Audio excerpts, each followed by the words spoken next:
There goes the neighborhood. Yep, it's a racist expression. Its origin was in the 1960s in America. When blacks moved into white neighborhoods, some whites were pretty unhappy about it. And it didn't matter one bit to them that blacks were just as entitled to be there as whites. The response from too many was anger, animosity, resentment, and even violence. Sadly, it wasn't the first or only time people made the wrong choices when confronted with demographic change.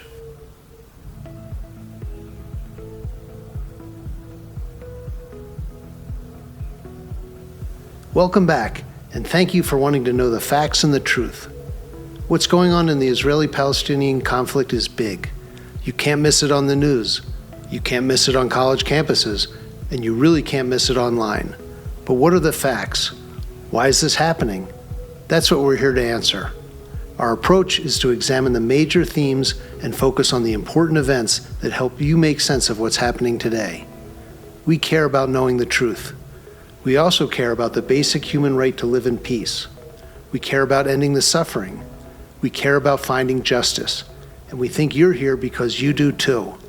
The only path for us then is to go after the facts and be open to what they show us.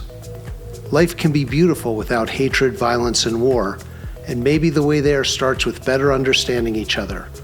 Better understanding the Jewish people, the Palestinian people, the history of their conflicts and past peace efforts, and some of the major issues standing in the way of forging real peace.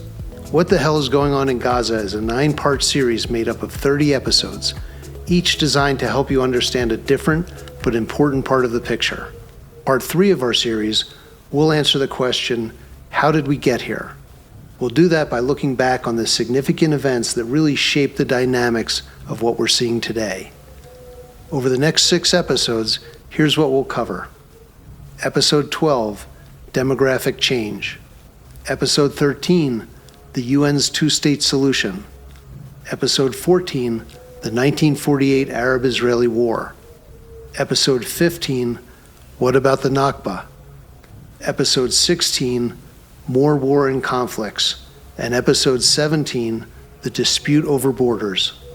Here in Episode 12, we'll explore the demographic changes that occurred in the region and how choices made so long ago are connected to the violence that continues today. Let's get started. There's a line William Faulkner wrote in Requiem for a Nun that's profoundly true and certainly applies to the dynamics of the Middle East. Quote, "The past is never dead. It's not even past." With that in mind, let's get going. Change had come to Palestine before. While Jews were the majority of the population for more than 1,000 years, Palestine became majority Christian by the 5th century under Roman rule and majority Muslim sometime after the 7th century following the Arab conquest. This history, including the treatment of Jews under both Christian and Muslim rule, has an impact still today. But our focus in this episode is what began in the late 19th century and how Palestinian Arabs living in the region responded. What was unique this time was that after more than 1,000 years of Muslim Arab dominance, the region saw the beginning of the first significant return of Jewish diaspora to their ancestral homeland, the first since the destruction of the Second Temple by the Romans nearly 2,000 years before. We're talking about the increased immigration that began in the late 19th century with Jews from the Russian Empire, that we discussed in Episode 2, and continued as anti-Semitism grew in Europe until the tragedy of World War II. Overall, there were 5 periods of Jewish immigration to Palestine between the 1880s and the start of World War II. The first Aliyah, from 1882 to 1903, was made up of immigrants mainly from Eastern Europe and Yemen. It was driven by oppression and pogroms. Some 25,000 Jews came to Ottoman Palestine, though many would give up and go home. The second Aliyah, from 1904 to 1914, was made up of immigrants mostly from Russia. They came to Ottoman Palestine due to the growing anti-Semitism and economic hardship imposed on Russian Jews by the Tsar.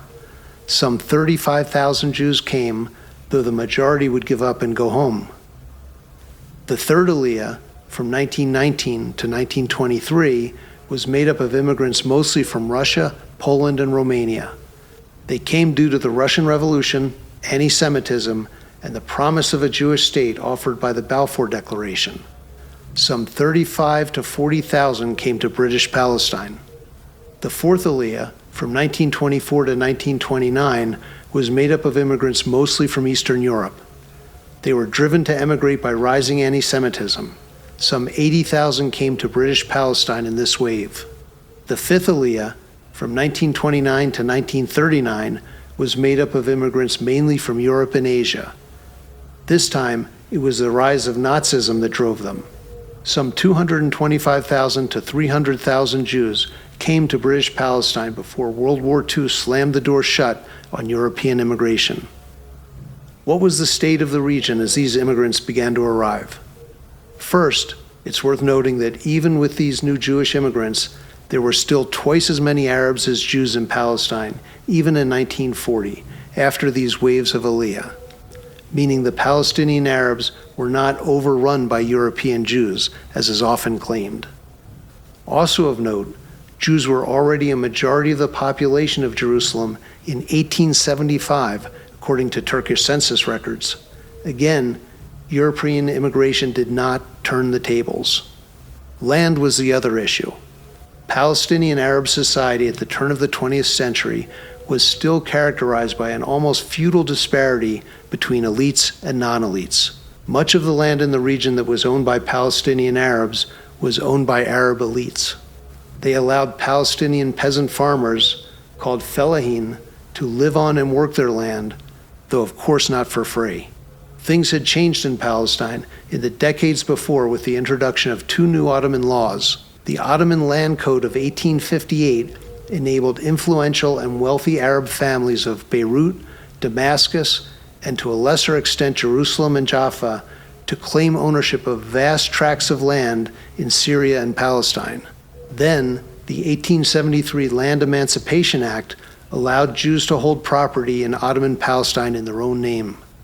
These new laws opened the door to Jews purchasing land from Palestinian elites, often without either the Jewish buyers or the fellahin peasant farmer on the land knowing about the other beforehand. Ironically then, the same people who publicly railed against Jewish immigration were the ones who sold land to the Jews, leaving their tenant farmers feeling that the land had been stolen out from under them. As a result, the hardship imposed on poorer Palestinians by Palestinian elites was wrongly perceived as being the fault of the Jews. Akram Zoitar, a journalist and Arab activist, wrote in his diary, quote, "Oof, what can we do? A member of the Supreme Muslim Council sells land to the Jews and remains a respected personage. Haifa city elders make deals with Jews, and the same is true in Gaza and Beersheba." As an example, let's look at the Sursak family, a wealthy and influential Greek Orthodox family from Lebanon. In 1872, Khalil Sursak, then the wealthiest banker in Syria, purchased much of the vast Jezreel Valley in northern Israel from the Ottoman government, then acquired another 90,000 acres in the area. Then, mostly between 1901 and 1925, the Sursaks evicted the Bedouins living there in order to sell the land to various Jewish organizations. Even so, these types of evictions are often overstated. Y. Porath wrote that from the 1880s to the 1930s, quote, "the sparse Arab population in the areas where Jews usually bought their land enabled the Jews to carry out their purchase without engendering a massive displacement and eviction of Arab tenants." And Stephen Holbrook wrote that of the land that Jews bought, 53% was bought from non-Palestinian landowners, 25% from Palestinian landowners, 13% from government, churches, and foreign companies, and only 9% from fellahin. Nonetheless, many Palestinian Arabs, political leaders, fellahin, and others felt threatened by the influx of Jews returning to their ancestral homeland. How they chose to respond, though, determined the course of events and is a huge factor in how we got where we are today. Unfortunately, they chose violence. To be fair, I think we can see how the actions of the British contributed to this.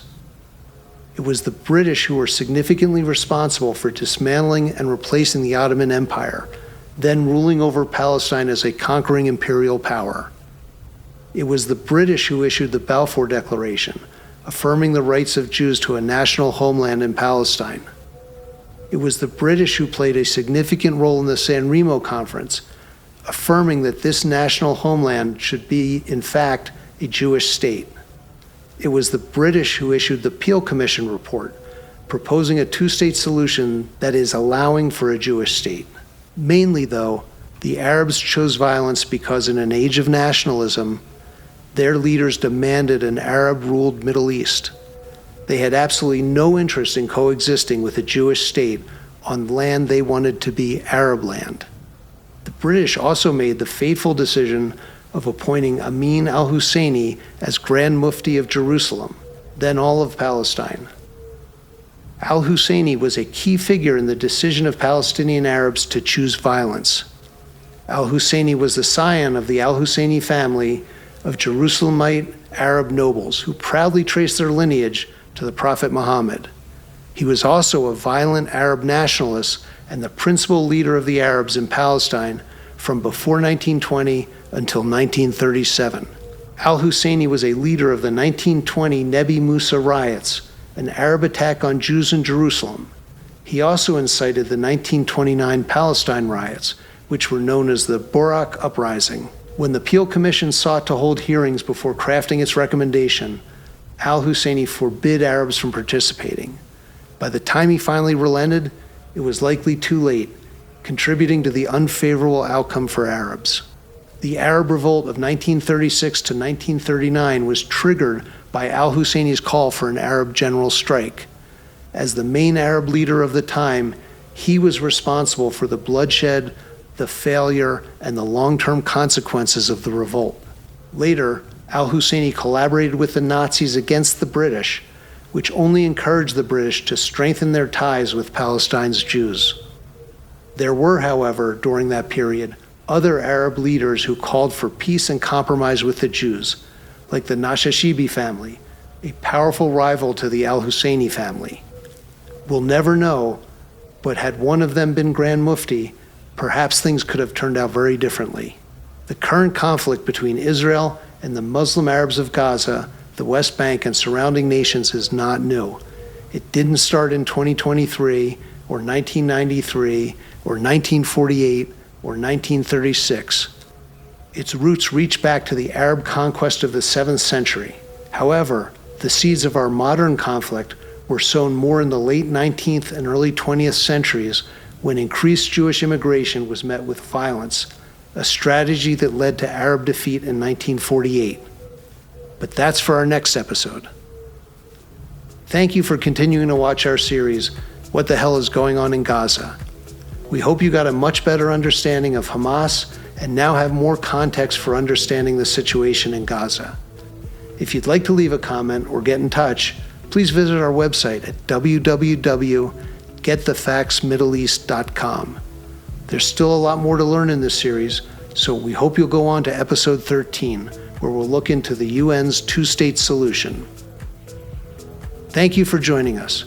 We appreciate your interest in learning more about the war in Gaza.